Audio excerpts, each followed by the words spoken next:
નમસ્કાર, હું છું પરવીન પઠાણ અને ગુજરાતની વાત પ્રોગ્રામમાં તમારું સ્વાગત કરું છું. આજે આપણે આપણા આ પ્રોગ્રામમાં જાણીશું કે આપણા ગુજરાત રાજ્યમાં દિવસ દરમિયાન કઈ કઈ ઘટનાઓ બની છે અને કેવી રીતે બની છે, કયો છે સોશિયલ મીડિયાનો હોટ ટોપિક મુદ્દો. તે સમગ્ર જાણકારી વિસ્તારપૂર્વક આપણા આજના આ પ્રોગ્રામમાં આપણે નિહાળીશું. તો ચાલો જાણીએ અને નજર કરીએ શરૂઆતના મુખ્યના વિશેષ સમાચારો પર. ક્લાસરૂમ કે રિમાન્ડ રૂમ? અમદાવાદની માધવ પબ્લિક સ્કૂલના વિદ્યાર્થીનું માથું દિવાલે પછાડી લાફા વાડી કરી 4 સેકન્ડમાં શિક્ષકે 10 લાફા માર્યા અને શિક્ષક સસ્પેન્ડ થયો. હેવાનિયતના સીસીટીવી સામે આવ્યા તો બીજી તરફ ચોર સમજી વિદેશી વિદ્યાર્થીને ધોઈ નાખ્યો. પારુલ યુનિવર્સિટીનો ન્યુરોલોજીનો સ્ટુડન્ટ વડોદરાના આકિયાપરામાં ગયો તો ગ્રામજનોએ હુમલો કર્યો, હાથમાં ફ્રેક્ચર, આઈસીયુમાં દાખલ. તો બીજી તરફ દક્ષિણ ગુજરાતની જીવાદોરી છલોછલ ઉકાઈ ડેમ સંપૂર્ણ ભરાયો. સતત 6ઠ્ઠા વર્ષે સપાટી 345 ફૂટ. આ સિઝનમાં સુરત સિટીને 16 વર્ષ ચાલે એટલું પાણી ડેમમાંથી છોડી દેવાયું. તો બીજી બાજુ શું ખરેખર 5 વાગ્યા સુધી ગરબા રમી શકાશે? ચારેકોર થતી ચર્ચાની હકીકત જાણો. એક્સપર્ટ ગરબા રસિકોને ચેતવ્યા. તો બીજી તરફ અમદાવાદ ક્રાઇમ બ્રાન્ચે કુલ 9 લોકોની ધરપકડ કરી છે. રિવરફ્રન્ટ વાસણામાંથી 6 પિસ્ટલ, 3 દેશી તમંચા અને 6 કારતૂસ સાથે 5 લોકો ઝડપાયા.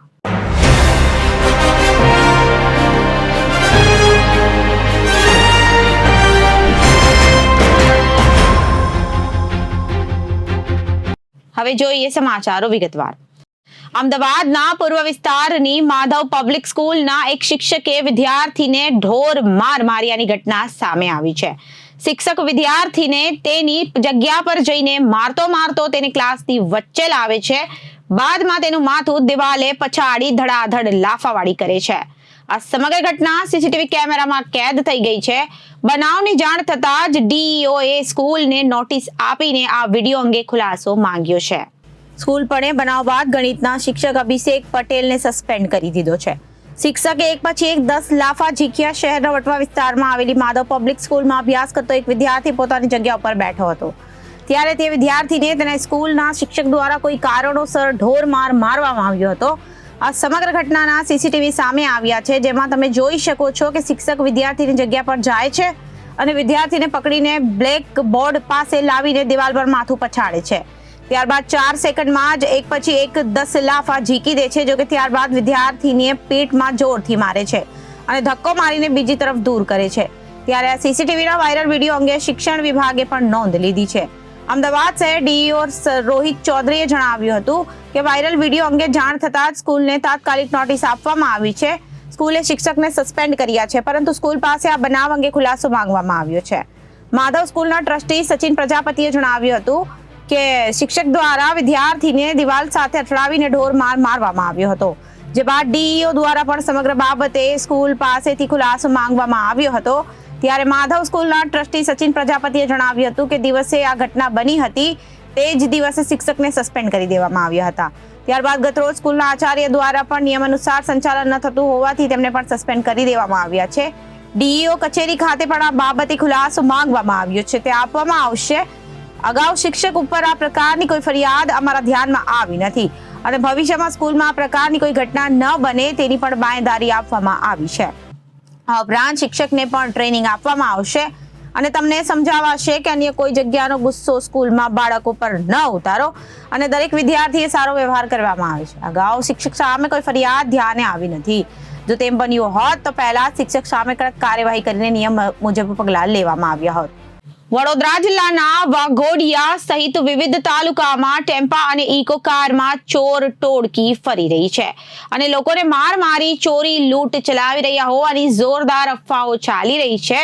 આ અફવાઓ વચ્ચે ભયના ઓથાર નીચે આવી ગયેલા ગામ લોકોએ પોલીસ ઉપર ભરોસો ન રાખતા રાત્રે ફેરણી શરૂ કરી દીધી છે. જોકે આકાડિયાપરા ગામના લોકોએ પારુલ યુનિવર્સિટીમાં ન્યુરોલોજીમાં અભ્યાસ કરતા પપુઆ ન્યૂ ગિનીના વિદ્યાર્થીને ચોર સમજી ઢોર માર મરાતા ચકચાર મચી જવા પામી છે. ગામના લોકોના જીવલેણ હુમલાનો ભોગ બનેલા વિદ્યાર્થીને પારુલ હોસ્પિટલમાં આઈસીયુમાં સારવાર આપવામાં આવી રહી છે. હુમલામાં વિદ્યાર્થીને હાથમાં ફ્રેક્ચર થઈ ગયું છે. આ બનાવ અંગે વાઘોડિયા પોલીસ મથકમાં 15 જેટલા હુમલાખોરો સામે ફરિયાદ નોંધાઈ છે. ગ્રામજનોની ગેરસમજના કારણે રવિવારે વાઘોડિયા તાલુકાના ગુગલિયાપરા D3 પ્લાઝામાં રહેતો અને પારુલ યુનિવર્સિટીમાં BSc ન્યુરોલોજિસ્ટમાં અભ્યાસ કરતો 20 વર્ષીય પાયો એરિક રવિવારની રજા હોવાથી મિત્રની સાયકલ લઈને વાઘોડિયા ફરવા નીકળ્યો હતો. ફરતા ફરતા આકડિયાપરા ગામ તરફ નીકળી ગયો હતો. દરમિયાન ચોરને પકડવાની ફિરાકમાં ફરતા આકડિયા ગામના લોકોને વિદ્યાર્થીને પાયો એરિક જેવો દેખાતા તેનું નામ પૂછ્યું. વિદેશી વિદ્યાર્થી પાયોને ગુજરાતી આવડતું ન હોવાથી તે અંગ્રેજીમાં વાત કરતા ગ્રામજનો યુવાન પર ચોર હોવાનું અનુમાન લગાવી ઢોર માર માર્યો હતો. ગામ લોકો વિદેશી વિદ્યાર્થી પાયો એરિકને માર મારી રહ્યા હતા. દરમિયાન પારુલ યુનિવર્સિટીના પ્રોફેસર છાયંકાબેન આવી જતા વિદ્યાર્થીને ગામ લોકોની ચિંગલમાંથી મુક્ત કરાવ્યો હતો. આ સાથે પ્રોફેસર યુનિવર્સિટીના સિક્યોરિટી ઓફિસર MP સિંઘને જાણ કરાતા તેઓ પણ રોહિત કુમાર અને PC બાબુ દોડી આવ્યા હતા અને ઈજાગ્રસ્ત પાયોને પારુલ હોસ્પિટલમાં ખસેડવામાં આવ્યા હતા. હુમલામાં વિદ્યાર્થીના ડાબા કાંડામાં ફ્રેક્ચર થઈ ગયું છે. હાલ તેને ICUમાં સારવાર આપવામાં આવી રહી છે. આ બનાવ અંગે ઈજાગ્રસ્ત પાયો આરિકે વાઘોડિયા પોલીસ મથકમાં આકાડિયા ગામના મહેશી મથુરભાઈ પરમાર, જગદીશ અંબાલાલ પરમાર, સુનિલ મણીલાલ વસાવા, રાહુલ મણીલાલ વસાવા સહિત 15 લોકો સામે ફરિયાદ નોંધાવી હતી.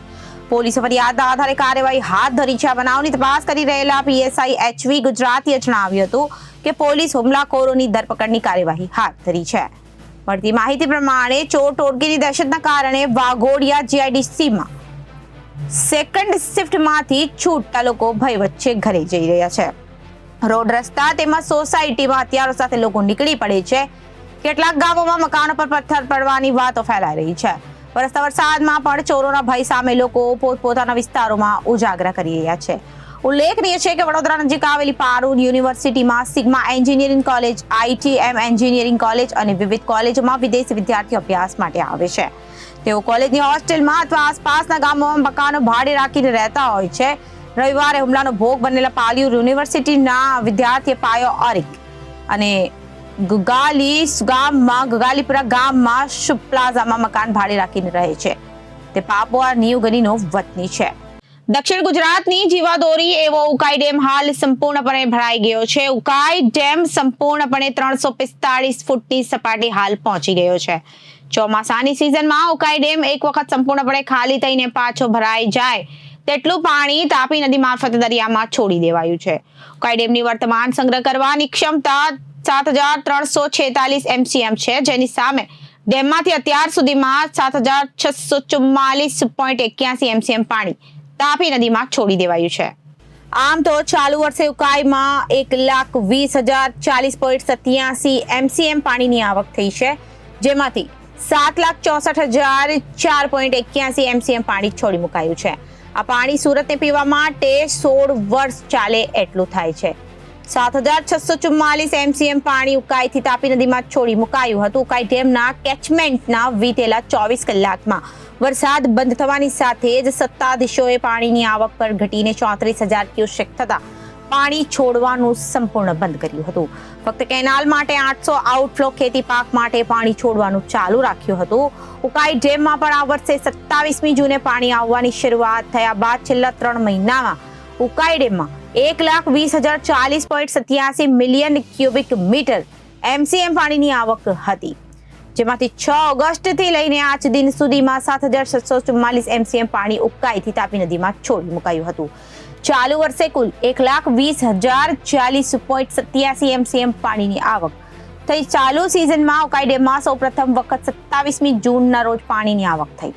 ત્યારે પાણીની આવક શરૂ થઈ ત્યારે ડેમમાં પાણીની સપાટી 305.39 ફૂટ હતી. ત્યારબાદ તબક્કાવાર રીતે પાણીની આવક થઈ અને આજે 1 ઓગસ્ટના રોજ પાણીની આવકની સપાટી 345 ફૂટે પહોંચી છે. અત્યાર સુધીમાં ડેમમાં પાણીની સપાટી 39.61 ફૂટ વધી ડેમ સંપૂર્ણપણે ભરાઈ ગયો હતો. હવે ઉકાઈ ડેમમાં ચાલુ વર્ષે કુલ 1,20,040.87 MCM પાણીની આવક થઈ છે. તેમાંથી 7,644.81 MCM પાણી છોડાઈ દેવાયું હતું. જેટલું પાણી છોડી દેવાયું છે તેટલા પાણીથી એક વખત ડેમ સંપૂર્ણ ખાલી થઈને ભરાઈ શકે છે. ફક્ત સિંચાઈ માટે 2.5 વર્ષ ચાલે તેટલું પાણી છોડી દેવાયું છે. સુરતને વર્ષ દરમિયાન 480 MCM પાણી પીવા માટે ઉકાઈ ડેમમાંથી છોડવામાં આવે છે. હવે એક વર્ષમાં 480 MCM પ્રમાણે ગણતરી કરીએ તો ચાલુ મોન્સૂનની સિઝનમાં ઉકાઈમાંથી 7,644 MCM પાણી છોડી મૂકવામાં આવ્યું છે. એટલે કે 16 વર્ષ ફક્ત પીવા માટે ચાલે તેટલું પાણી તાપી નદી મારફતે દરિયામાં છોડી દેવાયું છે. તેવી જ રીતે સિંચાઈ માટે એક વર્ષમાં 3242 MCM પાણી છોડવામાં આવે. આથી ફક્ત સિંચાઈ માટે 2.5 વર્ષ ચાલે તેટલું પાણી છોડાઈ દેવાયું છે. વર્ષના સપાટીનો રેકોર્ડ તૂટ્યો અને 2006માં જ્યારે વિનાશક પૂર આવ્યું હતું ત્યારે સત્તાધીશો ઉકાઈ ડેમની સપાટી 346 સુધી લઈ ગયા હતા. ત્યારબાદ 13 વર્ષ સુધી સપાટી 345 ફૂટ પહોંચી હતી અને દર વર્ષે 344-343 ફૂટ સુધી સપાટી જઈને અટકી જતી હતી. 2019માં ઓક્ટોબર મહિનામાં પણ પાણી ચાલુ રહેતા સત્તાધીશો ઉકાઈ ડેમમાં 100% ભરાવાની સાથે 13 વર્ષના સપાટીનો રેકોર્ડ તોડ્યો હતો. 2019ની સતત 6ઠ્ઠા વર્ષે એટલે કે આ વર્ષે 2024માં પણ ઉકાઈ ડેમમાં સંપૂર્ણપણે ભરાવવામાં આવ્યો છે. નવરાત્રીને આડે માંડ 2 દિવસ બાકી રહ્યા છે. ગરબા રમવા માટે આતુર ગુજરાતની પ્રજામાં વરસાદની ચિંતા ઉપરાંત બીજો ચર્ચાસ્પદ મુદ્દો ગરબા રમવાના સમય બાબતે છે. સવાલ માત્ર આટલો જ છે કે રાત્રિના કેટલાક વાગ્યા સુધી ગરબા રમી શકાશે. સામાન્ય રીતે રાતના 12 વાગ્યા સુધી જ ગરબાની સત્તાવાર રીતે છૂટ મળતી હોય છે, કારણ કે ભૂતકાળમાં સુપ્રીમ કોર્ટે મોડી રાત્રે લાઉડ સ્પીકર વગાડવા મુદ્દે આ સમય સીમા બાંધી ચૂકી છે. પરંતુ ગૃહ રાજ્યમંત્રી હર્ષ સંઘવીએ મોડે સુધી ગરબા રમવાની છૂટ આપી હોવાની વાતો હાલ ચર્ચાના ચકડોળે ચડી છે. હર્ષ સંઘવીએ થોડા દિવસ પૂર્વે કહ્યું હતું કે ગુજરાતીઓ 5 વાગ્યા સુધી ગરબા રમી શકશે. લોકો મોડે સુધી નવરાત્રીમાં રમી શકશે. મોડી રાત સુધીના નાના વેપારીઓ અને લોકો નવરાત્રી સમય કામ કરીને ધંધો રોજગાર મેળવે છે. તેની પણ ગુજરાત સરકાર ઘણા વર્ષોથી ચિંતા કરે છે. આ વખતે મુખ્યમંત્રી ભૂપેન્દ્ર પટેલના માર્ગદર્શનમાં પોલીસને ખાસ સૂચના આપવામાં આવી છે કે 10 દિવસ થોડા લોડ વધારે લઈને નાગરિકો ઉત્સાહપૂર્વક નવરાત્રી મનાવી શકે એની ચિંતા કરવામાં આવે છે.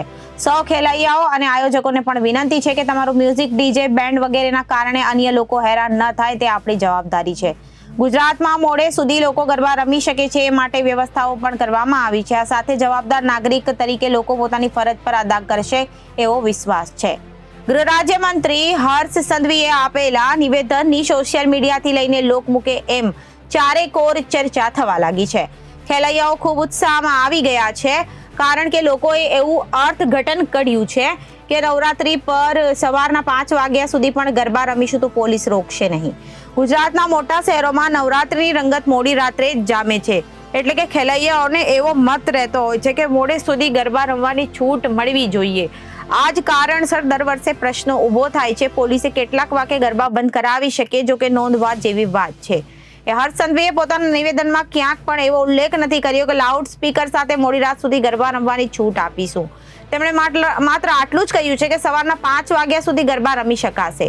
આ ભેદ ખેલૈયાઓએ સમજવો જેવો છે, કારણ કે ગયા વર્ષે પણ નવરાત્રી અગાઉથી જ આવો માહોલ બની ચૂક્યો હતો. રાત્રિના 12 વાગ્યા સુધી પણ લાઉડ સ્પીકર પર ગરબા રમી શકાશે અને પોલીસને રોકટોક કરશે નહીં. પરંતુ નવરાત્રી શરૂ થઈ ત્યારે પોલીસે કાયદેસર રીતે રાત્રિના 12 વાગ્યા સુધીમાં રાઉન્ડ પર નીકળતી હતી અને 12 વાગ્યા પછી વિવિધ શહેરોમાં લાઉડ સ્પીકર સાથે રમતા ગરબા બંધ કરાવ્યા હતા.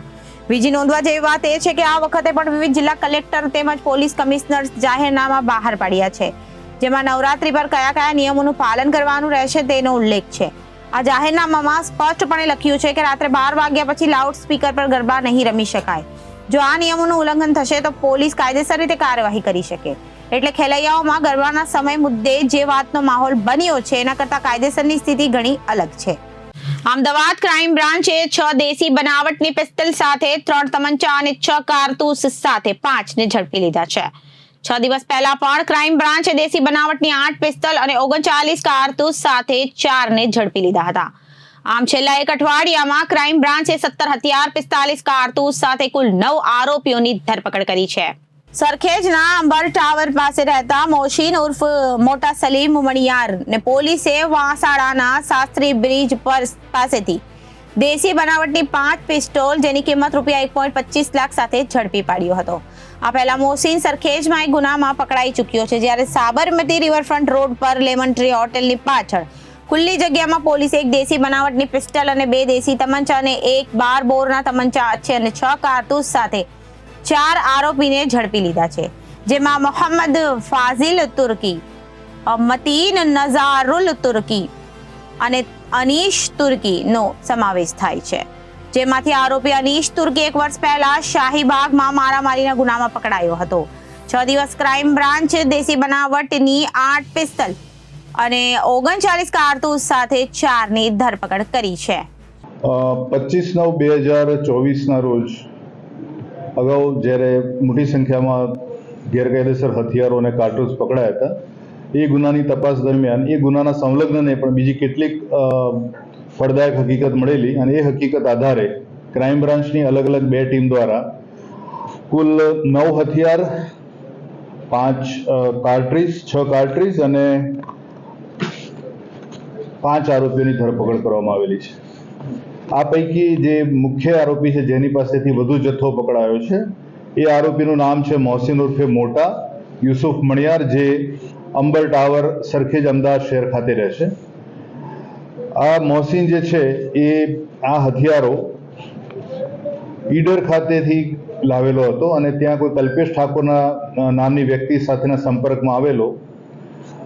મોહસિન જ્યારે રિક્ષા ચોરીના ગુનામાં સાબરમતી જેલમાં જ્યુડિશિયલ કસ્ટડીમાં હતો તે વખતે આ ઠાકોરના સંપર્કમાં આવેલો અને એ લોકોની જે મિત્રતા વધી એમાં જ્યાં ખબર પડી મોહસિનને કે કલ્પેશ ઠાકોર ગેરકાયદેસર હથિયારો લાવી અને વેચે છે અને એમાંથી આર્થિક ફાયદો પણ મેળવે છે, જેથી એની પાસેથી એણે 5 પિસ્ટલ, દેશી બનાવટની 5 પિસ્ટલ એની પાસેથી ખરીદેલી અને એ અહીંયા વેચાણ અર્થે લાવેલો હતો.